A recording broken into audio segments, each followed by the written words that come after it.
बस मोबाइल रख लो अंदर, अब पढ़ाई शुरू करो, लेट हो गया फिर भी। देखो कहाँ तक पढ़ा थे हम लोग, ये पढ़ लिए थे ना, ये बीमारी जो पढ़ रहे थे, कलर ब्लाइंडनेस पढ़े थे ना, इसको पढ़े थे तुम लोग। इसका जो क्वेश्चन करवाए थे कर पाओगे ना इसको, जब आएगा तो परसेंटेज निकालना होगा, प्रोबेबिलिटी निकालना होगा, वो सब कर पाओगे ना। अब देखो अगली जो बीमारी आएगी, सिकल सेल एनीमिया बंद नहीं बताए थे ना अभी, ठीक है। हाँ यहाँ से देखो ये अगली बीमारी क्या आएगी, सिकल सेल एनीमिया। अब देखो इसके पहले जो दोनों बीमारी थी वो सेक्स लिंक्ड थी, और सेक्स में कौन, एक्स लिंक्ड, मतलब वो एक्स पे पाई जाने वाली बीमारी थी। और देखो ये वाली क्या होगी, ये होगी ऑटोसोमल, ये ऑटोसोमल लिंक डिजीज है, ठीक है। जैसे उस दिन जब बता रहे थे क्रोमोसोम को समझाए थे ना, क्रोमोसोम के दो टाइप होते हैं, एक ऑटोसोमल टाइप का और एक सेक्स लिंक क्रोमोसोम। तो अब ये जो बीमारी देखने को मिलेगी ये सेक्स लिंक नहीं होगी, ये होगी ऑटोसोमल। और ऑटोसोमल में कैसे होगी, ये रिसेसिव टाइप का, बस समझे। जैसे वो क्या था, वो सेक्स लिंक रिसेसिव, और कौन सा एक्स लिंक रिसेसिव, और ये क्या होगा ऑटोसोम। अब ऑटोसोम कितने होते हैं क्रोमोसोम, 40 होते हैं, 44, 22 पेयर, चाहे बोलो चाहे कहो, 44 होते हैं, ये होते हैं डी। अब देखो इसमें क्या होता है, ये भी क्या होता है, ये transmitted from the parent to offspring when both क्या लिखा, पार्टनर्स आर द कैरियर्स, यानी हेट्रोजाइगस कंडीशन और फॉर अ जीन। देखो जैसे उसमें क्या था कि उसमें अगर एक कोई हेट्रोजाइगस कंडीशन आएगा तो वो किस में देखने को मिल रहा था, फीमेल में, क्योंकि एक्स लिंक था तो फीमेल में एक्स कंडीशन था। तो अगर एक पे आएगा हेट्रोजाइगस, दोनों पे आएगा तो होमोजाइगस, और मेल में कंडीशन देखने को नहीं था। लेकिन इसमें क्या होगा, ये ऑटोसोमल है, तो इसमें दोनों पार्टनर्स जो होंगे क्या होंगे, वो हेट्रोजाइगस कंडीशन में होंगे, तभी बीमारी होगी। अब यहाँ पे देखो ये जो डिजीज काज होती है, इसको जो कंट्रोल करता है उसमें एक एलील, मतलब क्या, जीन, जिसको HBA कैपिटल A और एक HBS है ना, ये है। और अगर अभी देखो ये होमोजाइगस डोमिनेंट कंडीशन होगा तो ये HBAA दोनों कैपिटल A रहेगा, तो ये क्या कहलाएगा, ये होमोजाइगस है, डोमिनेंट कहलाएगा। इसे बात सुना रहा होगा। अगर एक ये होएगा और एक ये होएगा तो क्या कहेगा, वो हेट्रोजाइगस। इसी और कंडीशन देखो, ये क्या है, इसमें एक ये है एक ऐसा है, तो क्या कहलाएगा, ये हेट्रोजाइगस है ना। अच्छा देखो अगर एक ये दोनों ये है मान लो होमोजाइगस, और अगर ये होगा हेट्रोजाइगस तो वही कैरियर बनेगा, है ना। क्या होमोजाइगस कैरियर बनेगा, नहीं बनेगा। दोनों में से किसी एक में होगा, एक में नहीं होगा, तो वो आगे जाके दूसरे पीढ़ी में ट्रांसफर करेगा, उसको हम लोग बोलेंगे कैरियर बन सकता है ना। तो सिकल सेल होगा। अब देखो यहाँ पे अगर होमोजाइगस रिसेसिव होगा तो उसको HBS बोलेंगे, ठीक है। और ये क्या है, ये होमोजाइगस डोमिनेटिंग है, और ये वाला क्या है, हेट्रोजाइगस है, जो कि क्या होगा, कैरियर होगा। बात समझ गए ना। अगर कैपिटल A दोनों है तो क्या कहलाएगा, ये मतलब डोमिनेटिंग से फेज में। अगर ये कैरियर तो HBA और HBS कहलाएगा, और अगर रिसेसिव है तो क्या कहलाएगा, HBS और HBS। बात समझ गए, ये कहलाएगा। अब देखो आगे इसमें इसका जो वो होता है, इसमें ये क्या करता है, इसको समझना समझ, मतलब किस वजह से जो सिकल सेल एनीमिया है वो देखने को मिलता है। जैसा कि हम बताए थे तुम लोगों को क्लास, उस पिछली क्लास में, कि जो RBC का साइज होता है वो कुछ ऐसा होना चाहिए, जो नेचुरल साइज है कुछ ऐसा होना चाहिए। लेकिन ये ऐसा ना हो कि ये ऐसे सिकल लाइक, सिकल मतलब हंसिया, ये कुछ ऐसा, या इसको हम क्वेश्चन मार्क भी बोल सकते हैं, है ना। एक्चुअली सिकल का मतलब होता है हंसिया, इसी तो बीमारी बनी है ये सिकल सेल एनीमिया। तो देखो अगर जो RBC होती है उसका साइज ऐसा ना हो कि ऐसा हो जाएगा, तो इससे क्या देखने को मिलेगा, जैसे मान लो अगर ये साइज ओवल होता तो इसमें, क्योंकि RBC ना ऑक्सीजन को कैरी करता है, बस समझ रहे हो ना। जैसे कि RBC के अंदर हीमोग्लोबिन होता है, और एक हीमोग्लोबिन में 4 ऑक्सीजन कैरी करता है। जैसे मान लो कि अगर हम कह रहे हैं कि यहाँ पे ये क्या है, ये हीमोग्लोबिन है, मतलब ये RBC है। अब इसमें ऐसे ऐसे हीमोग्लोबिन भरे हुए हैं, ऐसे ऐसे बहुत सारे। तो इस हीमोग्लोबिन में क्या देखने को मिलेगा, ऑक्सीजन कैरी।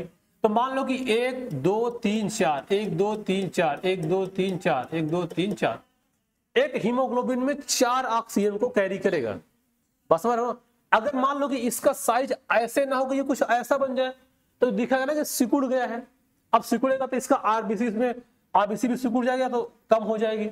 तो जब कम होगी तो यही आरबीसी जो 4 हीमोग्लोबिन को सॉरी मतलब ये वैसे जो मान लो 16, 15, 18 जितना भी कर रही थी वो उतना ये कैरी नहीं कर पाएगी।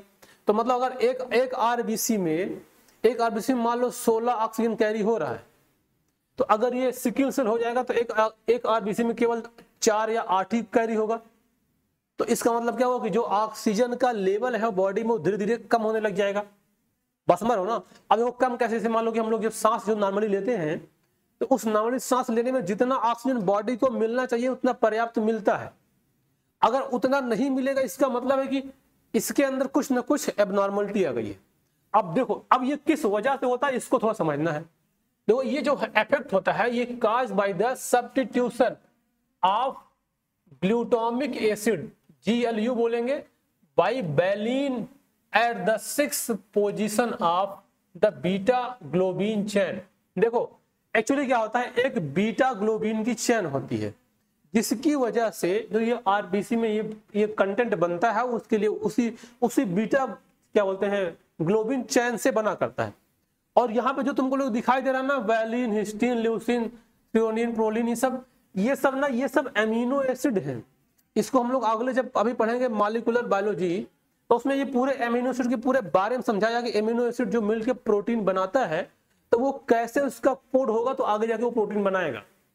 अगर इसे मान लो कि यहाँ देखो यहाँ दिखाई दे रहा है ना कि ये वैलिन है, ये हिस्टीन है, ये ल्यूसिन है, ये ऐसे पूरा इस तरह से अगर पैटर्न होगा तो वो जो बनेगा वो बीटा ग्लोबिन चेन कहलाएगा और यही आरबीसी के बनाने में हेल्प करता है। बात समझे। अगर मान लो कि इसका जो है इसके स्थान पे यहां से कुछ निकल कोई दूसरा आ जाए, अगर मान लो इसे हम कहेंगे मान लो यहां से कुछ बात निकले और इसके स्थान पे कोई दूसरा आ जाए तो इसका मतलब ये क्या होगा, ये म्यूटेट हो गया। अगर जब म्यूटेशन हो जाएगा इसमें तो जो साइज ये बनना चाहिए वो ना बन के ये बनने लग जाएगा। जब ये बनेगा तो उसका कंटेंट क्या हो जाएगा, आरबीसी क्या हो जाएगा, कम हो जाएगा। अब देखो ये क्या है, अब वो इसको याद ये करना है कि ये किसमें, जो ग्लूटामिक एसिड है अर्थात GLU ये वाला, देखो ये जो ग्लूटामिक एसिड है ये वाला रियल है, मतलब ऐसा होना चाहिए। लेकिन इसके स्थान पे ये आ जाता है, क्या आता है, वैलिन।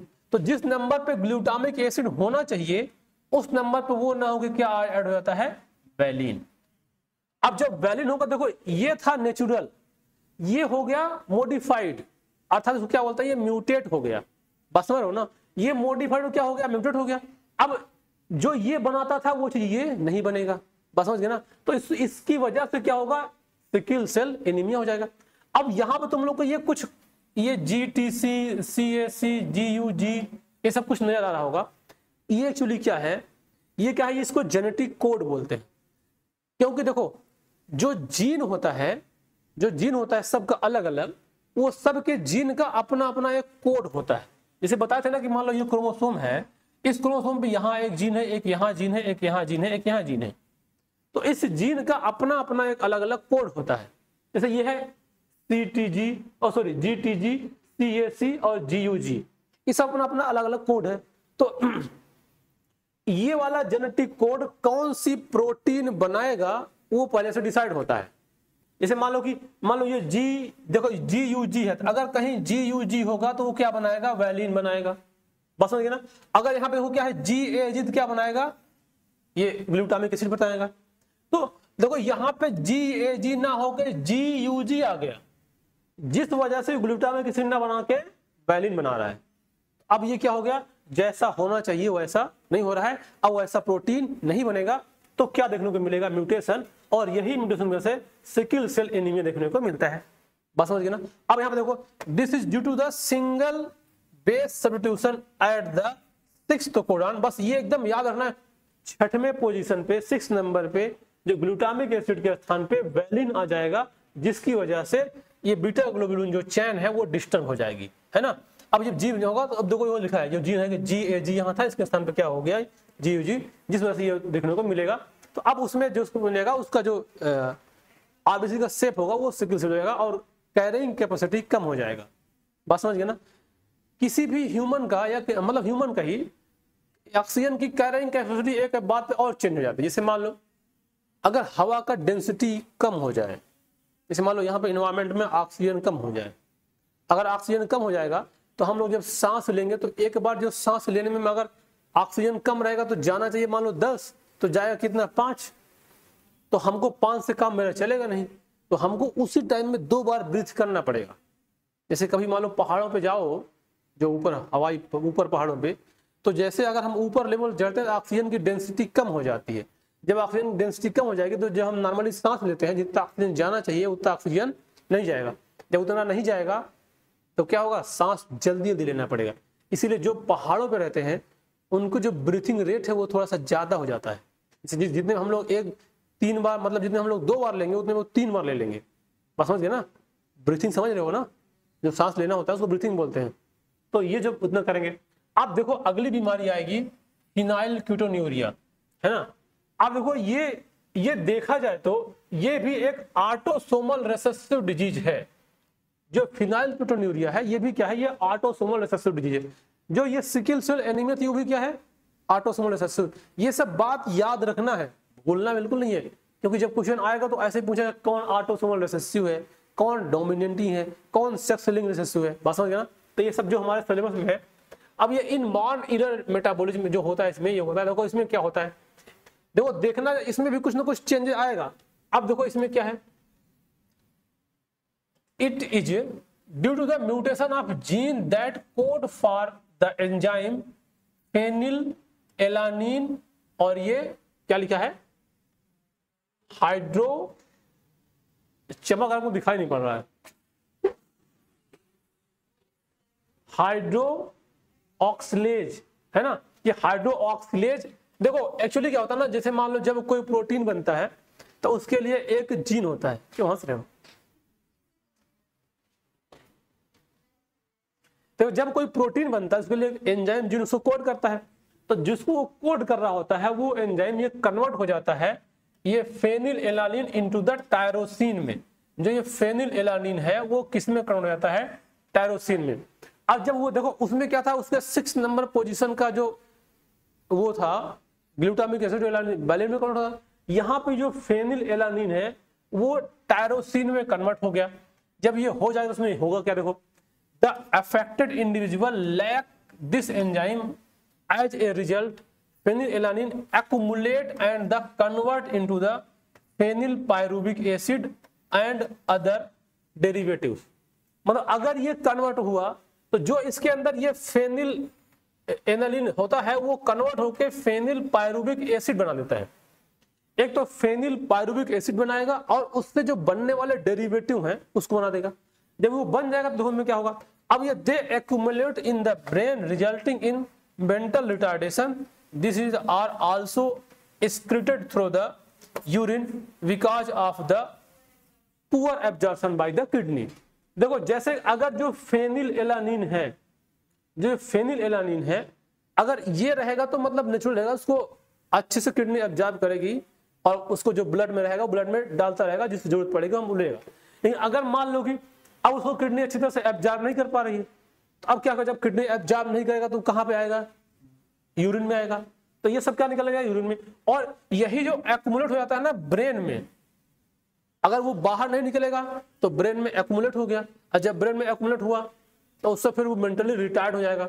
इसे बोलते हैं कि अगर ब्रेन में कोई चोट लग जाता है तो क्लाट बन जाता है, और जब किसी को क्लाट बनता है तो फिर वो दिमाग उसका काम नहीं करता है ना। बहुत सारा जिसे बोलते हैं ना ब्रेन हेमरेज होके, है ना। तो बहुत सारा उसका सिस्टम काम नहीं करता। तो मान लो अगर ब्रेन में कुछ एक्युमुलेट हो गया तो उसका सिस्टम काम नहीं करेगा और ये बीमारी जेनेटिकल होता है। तो इसमें ये चीज देखने को मिलेगा।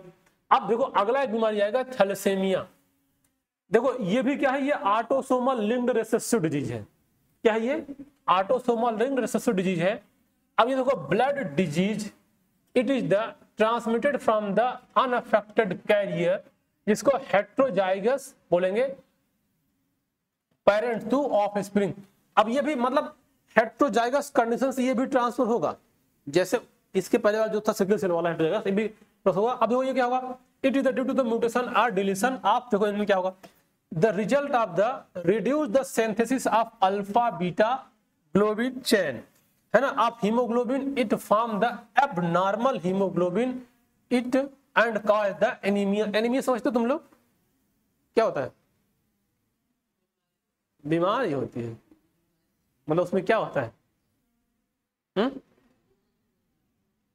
जब एनीमिया होगा तो उसमें ब्लड की कमी महसूस होती है ना, उसमें खून की, मतलब उसमें जो हीमोग्लोबिन है वो कम हो जाता है। अगर किसी का हीमोग्लोबिन कम रहेगा तो उसको बोलेंगे वो एनीमिक है ना। जब एनीमिया होता है तो उसको बोलते हैं हीमोग्लोबिन का कम हो जाना। बस समझ गए ना। अब देखो इसमें क्या होगा, एक बात सुनो ध्यान से, जो एक बीमारी थी अभी जो पढ़े सिकिल सेल एनीमिया, उसमें जो आरबीसी का साइज था वो सिकिल लाइक हो गया, हंसी की तरह हो गया। तो उसमें आरबीसी का जो नंबर्स था, ऑक्सीजन कैरिंग कैपेसिटी क्या हो गया, कम हो गया। देखा है तो थोड़ा थोड़ा लगभग मिलता जुलता इसमें वही है, लेकिन इसमें हंसिया की तरह नहीं होगा। जो इसमें होगा उसका साइज एबनॉर्मल हो जाएगा, मतलब जैसे उसका साइज ऐसा होना चाहिए तो ये ऐसा ना होगा कुछ, ये कुछ और एबनॉर्मल टाइप का हो जाएगा।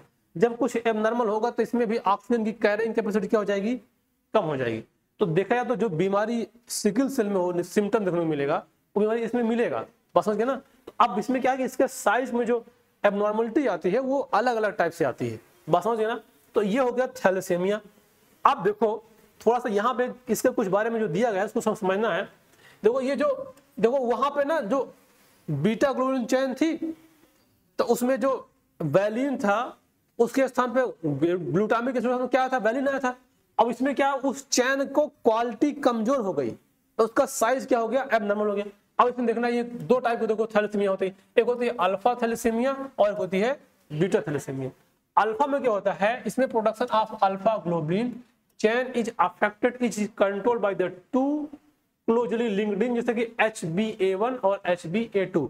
जो अल्फा है उसमें दो जीन होता है, कंट्रोल करता है HbA1 और HbA2 ऑन द क्रोमोसोम 16। ये क्या हो गया, है? प्लेन तो नहीं गिर रहा है। चलो ध्यान सुनो, देखो अल्फा थैलेसीमिया है, यहां नहीं गिर, परेशान ना हो। जो अल्फा थैलेसीमिया है उसमें जो इसको जो कंट्रोल करता है ग्लोबुलिन चेन को, उसको HbA1 और HbA2, और ये क्रोमोसोम नंबर 16 पे होगा, है ना। अच्छा एक बात तुम लोग ध्यान होगा, जो क्रोमोसोम नंबर 16 है मतलब 22 तक, 22 पेयर तक वो ऑटोसोम कहलाएगा ना। इसे पेयर नंबर 1 2 3 4 5 22 तक क्या कहलाएगा, ऑटोसोम। अब उसके बाद जो पेयर नंबर 23 है वो क्या है, सेक्स क्रोमोसोम। तो ये क्रोमोसोम नंबर किस पे, अब ये क्या है, ऑटोसोमल डिजीज है ये, तो किसमें आएगा, 16 पे, है ना। Each parent mutation or deletion of one और more of the 4 gene cause the disease, the more gene affected the less alpha globulin molecules produced. अगर ये जीन इफेक्ट होगा तो उसके अंदर जो अल्फा ग्लोबुलिन मॉलिक्यूल्स प्रोड्यूस होते हैं वो बहुत कम हो जाएंगे, और जब कम होगा तो उसकी क्वालिटी घटेगा। बस समझ ना। और दूसरा देखो, दूसरा क्या है, बीटा थैलेसीमिया।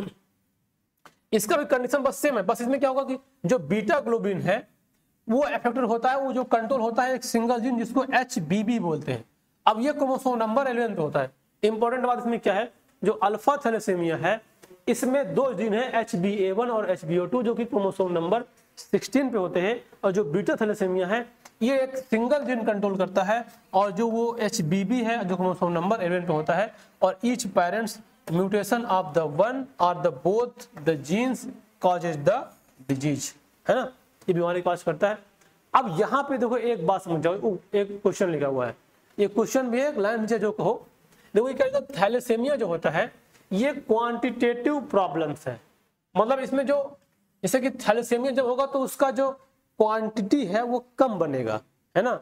और जो ये अब इससे कम क्वांटिटी बने, जो सिकिल सेल एनीमिया था वो क्वालिटेटिव प्रॉब्लम है। बात समझ गए ना।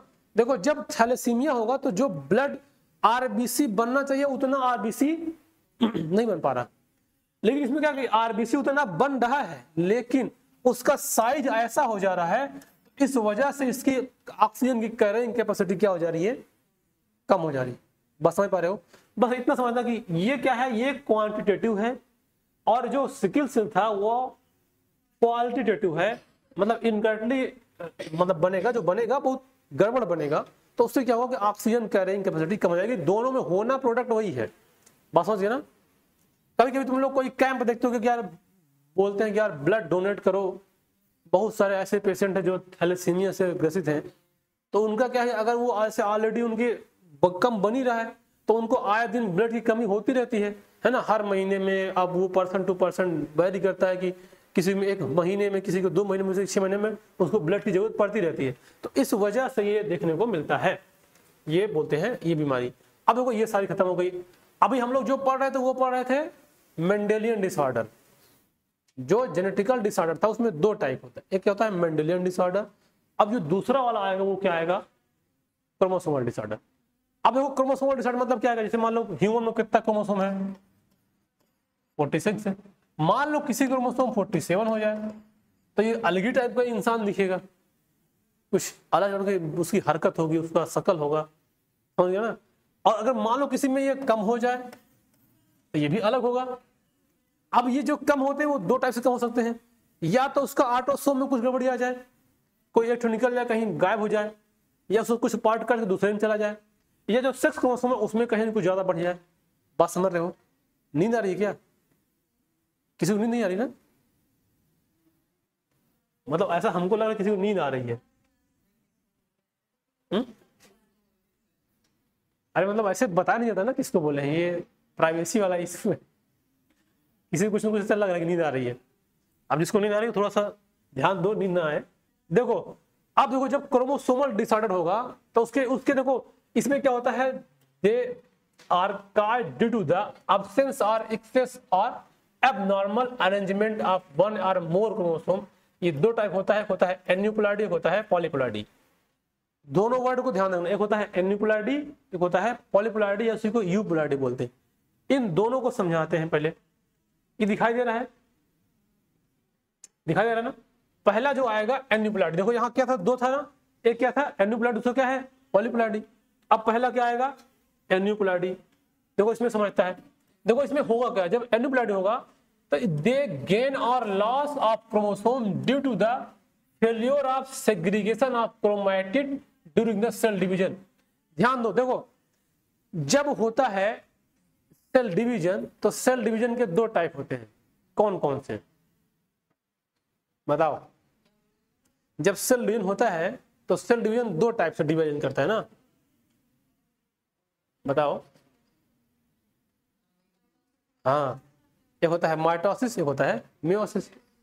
बताओ जब मियोसिस होगा तभी तो क्रोमोसोम का नंबर हाफ होगा, और जब माइटोसिस होगा तो क्रोमोसोम का नंबर हाफ नहीं होगा, जितना उस वाली में था उतना दूसरे वाली सेल में भी होगा ना।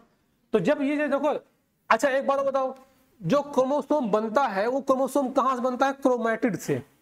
न्यूक्लियस के अंदर क्रोमैटिड ऐसे धागे लाइक थ्रेड लाइक स्ट्रक्चर होता है।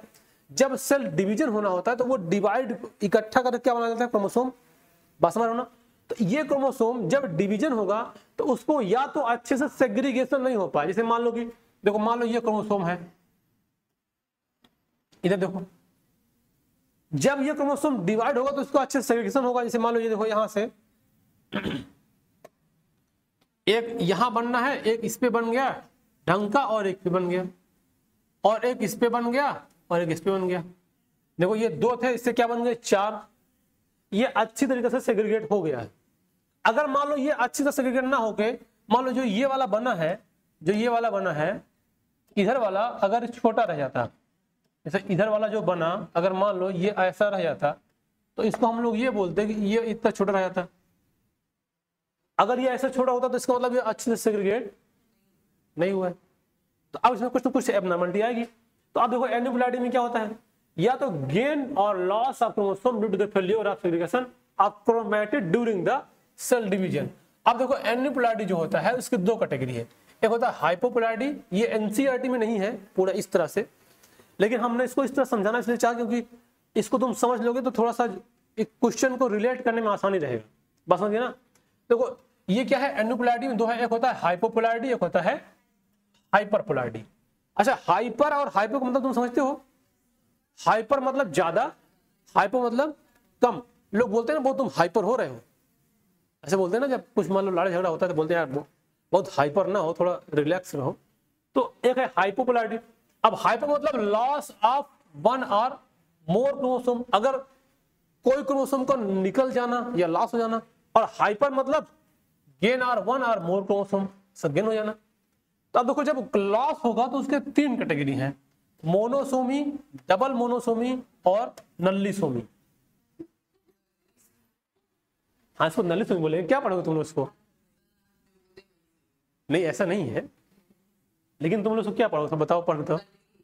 नलई, इसको मतलब नली सोमी ही बोलते हैं, या नुल्ली नहीं बोलेंगे इसको, समझ गए ना? ये नहीं, तुम इसके बाद नल्ली सोमी बोलते हैं। जैसे क्या होता है ना कि बहुत सारे टर्म का मतलब अलग अलग होता है ना, तो इसको नल्ली सोमी बोलते हैं इसको। आप देखो यहाँ पे, अब ध्यान समझो, इसमें क्या होता है, 1 और मोर क्रोमोसोम गया तो लॉस होगा। तो आप देखो मोनो मतलब क्या होता है, एक, अगर एक क्रोमोसोम निकल क्या करेगा, मोनोसोमी। अगर 2 क्रोमोसोम निकला, लेकिन देखो जब इसका स्ट्रक्चर देखने को मिलेगा ना, तो ये ऐसे नहीं मिलेगा कि यहाँ 2n था तो एक बार ये हो गया मोनोसोमी, और अगर ये 2n था तो डबल मोनोसोमी, मतलब ऐसे 2 नहीं निकलेगा। इसमें एक बार ये, फिर एक बार ये, ऐसे मतलब इसमें 2 बार डिलीशन होगा, तो ये कहलाएगा डबल मोनोसोमी। और ये जो नल्ली सोमी है इसमें 2n-2 होगा। तो इसको देखो ध्यान रखना है, अगर मान देखो देखा है तो 2 इसमें भी निकला है, लेकिन एक बार पहले फिर दूसरा पहले, लेकिन इसमें क्या है, इसमें दोनों क्या है एक साथ निकला हुआ, इसको नल्ली सोमी बोलेंगे। अब देखो इसमें क्या होगा, इसमें ऐड हुआ, जब ये ऐड होगा तो ट्राइसोमी, डबल ट्राइसोमी और टेट्रासोमी। अब ट्राई में क्या होगा, 2n+1 और 2n+1+1 और 2n+2। बात समझ गए ना? तो इस तरह से, लेकिन अब याद रखो ये कंफ्यूज हो जाता है, एनिप्लैटी में क्या होगा, फिर उसमें हाइपर में क्या होगा, हाइपर में क्या, ये सब बात याद रखना चाहिए।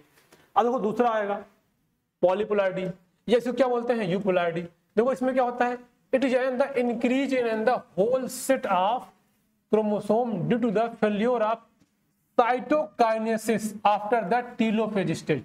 याद रखो साइटोकाइनेसिस का मतलब क्या होगा, क्या कर रहे हो, कोई दूसरा काम करने में बिजी हो लग रहा है ना?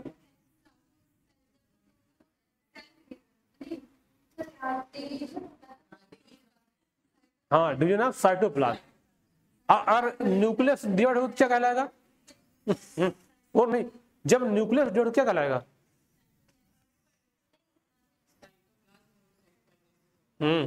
अगर साइटोप्लाज्म डिवाइड हो तो क्या कहलाएगा, क्या बोलते हैं, साइटोकाइनेसिस। और जब न्यूक्लियस डिवाइड हो तो क्या कहलाएगा तब? वाह, इसको बोलते हैं कैरियोकाइनेसिस। जब न्यूक्लियस डिवाइड होगा तो आप लोग कैरियोकाइनेसिस बोलते हैं। क्या मतलब न्यूक्लियस, सही क्या बोले हो, उसको थोड़ी बोलते हैं, गलत बोलते हो। जब एक बार क्वेश्चन आया हुआ था, क्या बोलते हैं, हम लोग जब पढ़ते थे यूपी बोर्ड में तो हिंदी मीडियम था, क्वेश्चन आया हुआ था तिल चट्टा किसको बोलते हैं, जो वो जो काकरोच होता है उसको हिंदी में तिल चट्टा बोलते हैं। तुम लोग जान जाओगे ना, जानते हो काकरोच, जानते हो काकरोच, जानते हो काकरोच को हिंदी में तिलचट्टा बोलते हैं। तो वो क्वेश्चन है वो, तो तिलचट्टा किसको बोलते हैं। एक लड़का लिखा था, ऐसा चट्टा जो तिल के खेत में पाया जाता है उसको तिलचट्टा बोलते। समझ गए ना? और एक बार जानते हो क्या हुआ, एक तो कंडीशन हम लोग वो जो प्लासेंटा होता है, हम लोग जो पढ़े थे, प्लासेंटा को हिंदी में अपरा बोलते हैं, अपरा। हाँ अपरा। तो एक क्वेश्चन है अपरा क्या होता है, तो बहुत सारे बच्चे लिखे थे अपरा एक बीमारी है जिसके होने से स्किन की जो स्किन होता है उसकी एक लेयर निकल जाती है। समझ गए ना? जब एक होता है ना उसको अपरस बोलते हैं, तो लोग उससे रिलेट करके जैसे लिखते हैं, तो नाम के हिसाब से थोड़ी से बोला जाएगा, सबका नाम अलग अलग होता है। अब देखो पॉलीप्लाइडी, देखो उसमें क्या था, देखो ध्यान से, जब ये था तो इसमें जो chromosome failure segregation chromatid during the cell division, इसके जब क्रोमैटिड बनता था तो सेग्रीगेशन में फेलियर था। लेकिन इसमें क्या फेलियर होगा, इसमें साइटोकाइनेसिस का फेलियर है, और ये कब होता है, टेलोफेज के बाद, है ना। Cell division, this is very rare in human but often seen in plant. ये ह्यूमन बहुत कम देखने को मिलता है, ये कुछ प्लांटों में ज्यादा देखने को मिलता है पॉलीप्लाइडी। बस समझे ना? तो ये कुछ ऐसी बीमारी। अब देखो यहाँ पे अब कुछ पढ़ना जो क्रोमोसोमल डिसऑर्डर था उसका एग्जाम्पल, जैसे अभी जो मेंडेलियन डिसऑर्डर एग्जाम्पल पढ़े थे, सिकल सेल एनीमिया था, है ना, थैलेसीमिया था, कलर ब्लाइंडनेस था, हीमोफीलिया था, ये सब क्या था, मेंडेलियन डिसऑर्डर का एग्जाम्पल। और ये क्या क्रोमोसोमल डिसऑर्डर का एग्जाम्पल है। तो देखो पहली बीमारी आएगी डाउन सिंड्रोम। एक्चुअली जब क्रोमोसोमल डिसऑर्डर होता है ना तो उसको सिंड्रोम बोलते हैं, बस समझ ना।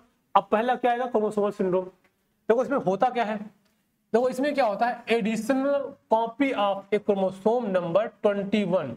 देखो जैसे 1 पेयर 2 पेयर 3 23 तक जाएंगे तो जो 21 नंबर का क्रोमोसोम हैगा उसमें ट्राइसोमी हो जाती है, मतलब होना चाहिए 2, तो हो कितना जाएगा 3, एक एक्स्ट्रा हो जाएगा। तो अगर वो 21 नंबर पे ट्राइसोमी हो गई तो ऐसे को बोलते हैं डाउन सिंड्रोम, है ना। अब देखो जेनेटिक कॉन्स्टिट्यूशन क्या देखने मिलेगा, देखो 45A मतलब ऑटोसोम प्लस XX चाहे कह लो, मतलब देखो 45 हो गया, ऑटोसोम होना चाहिए 44, लेकिन कितना हो गया 45। अब XX ये तो मेल फीमेल कंडीशन है और ये क्या है मेल कंडीशन, ये फीमेल कंडीशन है और ये क्या है मेल कंडीशन है। अगर मेल में बढ़ेगा तो ये कुछ ऐसा दिखेगा और फीमेल बढ़ेगा तो कैसे दिखेगा, नंबर कितना का टोटल 47 क्रोमोसोम बढ़ गया। अब क्या क्या देखने को मिलेगा इसमें, दे आर शॉर्ट, इसको क्या पढ़ेंगे तुम लोग, क्या पढ़ोगे उसको बताओ, इसको क्या पढ़ोगे तुम लोग,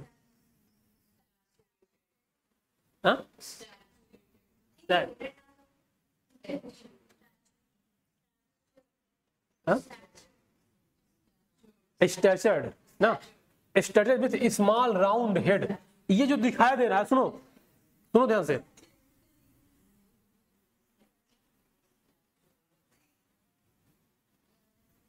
यहाँ क्लास चल रही है वहां लोग अपने में क्लास चला रहे हैं, समझो थोड़ा ध्यान से, नहीं समझ नहीं आएगा। देखो ये जो दिखाई दिया, सुनो ध्यान से, ये जो लिखा है वो सिम्टम है, जिसके अंदर ये बीमारी होगी उसको क्या सिम्टम मिलेगा। अब देखो ये ब्रॉड फ्लैट फेस स्ट्रक्चर, मतलब ये होता है जो उसका हेड होगा वो देखने में से तो सर राउंड दिखेगा, मतलब से हम लोग को थोड़ा सा दिख रहा है ना कि यार थोड़ा सा लग रहा है कि हाँ ह्यूमन जैसे है, वो एकदम राउंड हो जाएगा। दिखाएं, इसका इमेज शायद कहीं डला होगा, ये देखो, और क्या समझ गया ना। अब देखो ये अभी नहीं दिखाते, अभी दिखाते, अब देखो आगे देखो, अभी forward big tongue and the partially open mouth, इसकी जीभ थोड़ी बंद लंबी हो जाएगी और उसका मुंह हमेशा खुला, कुत्तों की तरह, कुत्ते नहीं हाँफते रहते हैं तो उसको थोड़ा सा ओपन रहेगा, है ना। ये many loops on the finger, जो फिंगर टिप होता है उसमें, जैसे ये हम लोग में क्या होता है 2 लूप है, एक ही लूप है, ये ऐसे रहता है ना, ऐसे होता है। अब इसमें हो सकता है कि एक ऐसे 2 हो जाए, तो ये हो सकता है बहुत सारे हो सकते हैं। और ये कौन, ये ब्रॉड फ्लैट फेस चौड़ा हो जाएगा, अब फ्लैट हो जाएगा, जैसे हम लोग का फ्लैट थोड़ी है, मतलब एकदम फ्लैट दिखेगा। हाँ अभी दिखाया, पहले दे तो लो, ये हो गया। अब देखो broad palm with the characteristic palm the simian crease.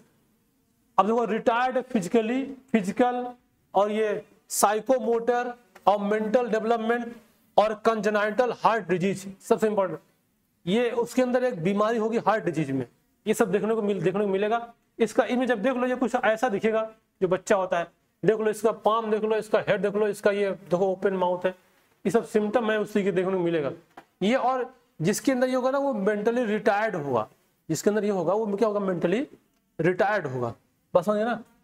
अब देखो अगली बीमारी आएगी क्लाइनफिल्टर सिंड्रोम, है ना। अब देखो इसमें क्या होगा, it is the presence of an additional copy of X chromosome in a male. देखो जो वो वाला था वो मेल और फीमेल दोनों में होता था, ये कहां देखने को मिलेगा मेल में, है ना।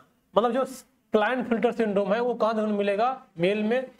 अब इसमें क्या होता है, देखो ये एक्स क्रोमोसोम एक्स्ट्रा हो जाता है, तो 44 ऑटोसोम है और मेल में देखो 44 प्लस एक्स वाई ये होना चाहिए, लेकिन इसमें एक एक्स्ट्रा क्या आ गया, एक्स एक्स्ट्रा आ गया। अब बताओ अगर एक्स एक्स्ट्रा आएगा तो एक्स किसका कैरेक्टर है, फीमेल का। अगर ऐसे मेल को देखा जाए तो उसमें फीमेल का कैरेक्टर थोड़ा सा ज्यादा दिखेगा, समझ गए ना। अब ये देख लो इसमें, मतलब जितने फीमेल कैरेक्टर हैं सारे उसको ज्यादा दिखेगा। आप देखो देखो इसको बोलते हैं, इसको गैनेकोमैस्टिया बोलते हैं। अगर किसी भी मेल में फीमेल का कैरेक्टर दिखेगा उस बीमारी को गैनेकोमैस्टिया बोलते हैं। बात समझ गए ना। और अगर किसी फीमेल में मेल की बीमारी दिखेगी तो उसको विरिलिज्म बोलते हैं, लिख लो चाहे उसको। अगर कोई फीमेल में, जैसे कभी फीमेल में मेल कैरेक्टर आ सकता है ना, तो उसको विरिलिज्म बोलते हैं।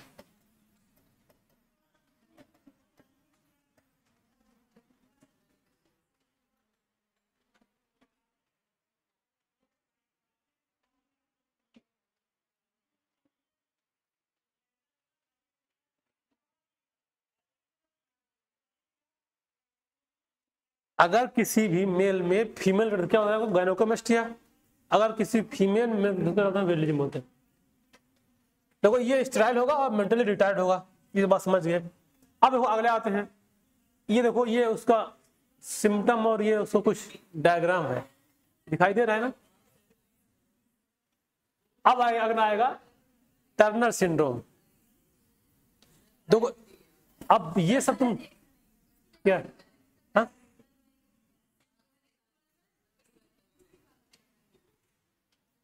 बहुत कुछ देखने को मिलेगा अभी, अभी बहुत कुछ जीवन में देखने को मिलेगा, काहे परेशान ऐसे ऐसे बच्चे हैं, देख लिए। चलो अब अगली बीमारी आएगा टर्नर सिंड्रोम। देखो एक बात तुम लोग ध्यान देना, ये बात कौन बीमारी मेल में होगी कौन फीमेल होगी, सब बात एकदम ध्यान रहे। देखो ये क्या आएगा, Turner syndrome. This is the absence of one x chromosome in the female. देख रहे हो ना, इसका इसमें एक्स क्रोमोसोम गायब ही हो गया है ना। अब देखो होना चाहिए, देखो 44 प्लस एक्स और एक्स होना चाहिए, लेकिन हो क्या गया, 44 प्लस एक्स और 0 गायब हो गया। अब जो एक्स क्रोमोसोम है वो फीमेल का कैरेक्टर है, अगर वही गायब हो गया तो फीमेल का कैरेक्टर क्या हो जाएगा, कम हो जाएगा। तो होगा क्या, मेल कैरेक्टर दिखने लग जाएगा। और कब देखना भी ना, देखो जेनेटिक कॉन्स्टिट्यूशन आप 44A प्लस एक्स कम हो गया, ये 45 हो जाएगा। देखो ये भी स्टेराइल हो जाएगी। ओवरी मतलब ऐसा नहीं होगा कि एकदम, देखो अगर, हाँ बिल्कुल होगा, वही तो होगा। अगर देखो अगर कुल मिला क्या हुआ, अगर मान लो इसमें जो एक्स क्रोमोसोम होता दोनों, तो प्रॉपर फीमेल का कैरेक्टर दिखाई देता। अगर एक कम हो गया तो फीमेल का कैरेक्टर क्या हो गया, कम हो गया। तो अब जब फीमेल कैरेक्टर कम होगा तो अब कम होना मतलब आवाज का भारी हो सकता है ना, तो क्या होगा, वो मेल कैरेक्टर को दिखाई देना गया, तो क्या होगा, पहले तो ये भी स्टेराइल होगा, वो भी स्टेराइल था। ये ovary are the rudimentary, rudimentary मतलब होता है फंक्शनलेस, है ना, मतलब वो क्या हुआ, उससे जो उसका फंक्शन है वो बहुत कम हो गया, नहीं हो गया, है ना। Lack of other secondary sexual character, जो सेकेंडरी सेक्सुअल कैरेक्टर है वो कम हो जाएगा, डार्क हो जाएगा, और वो मेंटली रिटायर्ड हो जाएगा। क्या जाएगी, मेंटली रिटायर्ड। बात समझ गए ना। अब देखो आगे अगला बीमारी देखो, नहीं अभी एक और सिंड्रोम है, एनसीईआरटी में नहीं है, सुनो बता रहे हैं, एनसीईआरटी में नहीं है, लेकिन क्वेश्चन इन सबसे अगर जब कभी कभी रिलेट करता तो आ सकता है, इसलिए हम कुछ और सिंड्रोम है उसको दिखा रहे हैं। देखो एक है जैकब सिंड्रोम, देखो इसको थोड़ा पढ़ लो। बोलो ना सुपरमैन, सुपरमैन होता जो, अब हाँ देख लो, ये an extra Y chromosome present. देखो ये 44A प्लस एक्स वाई ये मेल में होता है, लेकिन एक वाई और आ जाना तो मेल तो ऑलरेडी था, सुपर मेल हो गया, समझ गया ना। देखो मतलब ये उसकी लंबाई क्या हो जाएगी, बढ़ जाएगी। मतलब अगर जो जो अपना नॉर्मल से ज्यादा लंबा हो जाएगा उसको जैकब सिंड्रोम है, बात समझ रहे हो ना, उसको क्या है, जैकब सिंड्रोम। बहुत सारे कुछ एग्जांपल तुम लोग कहीं कहीं सोशल मीडिया पर देखते हो, यार ये बहुत लंबा है, उतना छत बड़ा लंबा है, कुछ एग्जाम्पल ऐसा सोशल मीडिया पर आते रहते हैं। जैसे अमिताभ बच्चन जी को थोड़ा कुछ दिक्कत है, बहुत लंबा है वो, हाँ दिमाग तो कहाँ, दिमाग को हम बोले मतलब, हाँ तो वो इस तरह से नहीं है ना, वो मतलब उसको ये नहीं है, मतलब लंबाई अच्छी खासी है, समझ गए, हाँ नेचुरल है। लेकिन जिसको मतलब जिसको ये बीमारी होगा वो क्या होगा, more tunnel body, less intelligent and aggressive nature, ऐसे समझते हो। अब दूसरा आएगा एडवर्ड सिंड्रोम, बस बस बस ये आएगा एडवर्ड सिंड्रोम, उसके बाद पटाउ सिंड्रोम, उसके बाद आएगा ये क्लाउडी-चैट सिंड्रोम। बस इतना है, बस समझ जाओ, बस इसको क्या तुम लोग दिमाग में बस रखे रखना, ज्यादा क्या आएगा, ज्यादा तो जो आएगा यहाँ 3 तक था। जैकब समझ गया ना। अब देखो इधर क्या है, ये एडवर्ड सिंड्रोम क्या है, देखो इसमें क्या होगा, ये 45A प्लस 2H यानी 47, मतलब इसमें क्या हुआ है, नंबर ऑफ ऑटोसोम बढ़ा है ना। ये देखो ये ट्राइसोमी इन 18th पोजीशन में, जो उसमें क्या था, डाउन में क्या था 21 नंबर पे, इसमें क्या आएगा 18वें नंबर पे क्या होता है, ट्राइसोमी जाती है। और ये रिसीडिंग चिन, मेल फॉर्म्ड ईयर्स और डिफेक्टिव नर्वस सिस्टम, सबका मतलब समझ। अरे जो ये है, ये ईयर पिन ना, इसका साइज अब नॉर्मल हो जाएगा, ये कुछ मतलब ऐसे दिखेगा ना कि यार दिख के लग जाएगा कि यार ये कुछ दूसरे प्रजाति का आदमी है ना, ऐसे दिख के लग जाएगा। और उसका नर्वस सिस्टम डिफेक्टिव रहेगा, ऐसे लोगों का एडवर्ड सिंड्रोम का। अब देखो आएगा ये पटाउ सिंड्रोम, इसमें देखो ये 44, ये 13वें नंबर में ऑटोसोम जो होता है उसमें बढ़ जाता है। देखो इसमें क्या होता है, ईयर लिप, क्लिफ्ट प्लेट है ना, sloping forehead, defective brain, I and heart development, ये सारा डेटा देखने को मिलेगा। इसमें बस केवल सिम्टम याद रखना है और ये नंबर याद रखना है। और दूसरा आएगा क्राई ड्यू टू चैट, ये थोड़ा सा इंपॉर्टेंट है। जिसको ये होता है उसकी आवाज बिल्ली जैसे हो जाती है, ये बिल्ली जैसे चिल्लाती है म्याऊं म्याऊं, वैसे उसका होता है उसका ये डिले। देखो इसमें होता क्या है, जो 5वां नंबर का ऑटोसोम है वो deletion of the short arm of 5th autosome और infant produce voice like the mewing of cat, इसे बिल्ली जब रोती है ना कहीं बोलती है तो उस तरह से उसकी आवाज देखने को मिलेगा, इसीलिए क्राउ डू चैट सिंड्रोम बोलते हैं उसको। तो ये सारा सिंड्रोम जो है ये सब क्रोमोसोमल डिसऑर्डर थे, बस समझ गए ना, समझ आ गए। अब अगले हम लोग क्या पढ़ेंगे, पेडिग्री एनालिसिस। हाँ थैंक यू हो गया, हम लोग अगली क्लास में पढ़ेंगे पेडिग्री एनालिसिस। इसको एक बार तुम लोग पूरा पढ़ लेना, इसको समझ के आना, बात समझ गया ना। फिर पढ़ते हैं पेडिग्री क्या होता है, इससे बहुत सारे क्वेश्चन आते रहते हैं, ठीक है। चलो ठीक है, फिर मिलते हैं अगली क्लास में।